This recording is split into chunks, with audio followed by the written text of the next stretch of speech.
Մարդկության պատմության ամենասկզբում, երբ մարդը շփվում էր Աստծո հետ, նրանց հարաբերությունները հասարակ էր,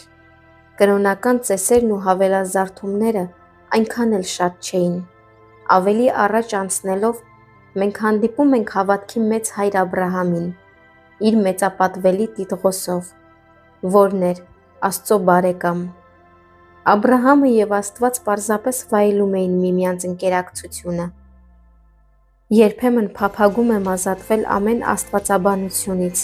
ու կրոնական բոլոր ձևականություններից ու պարզապես ընկերական հարաբերություն ունենալ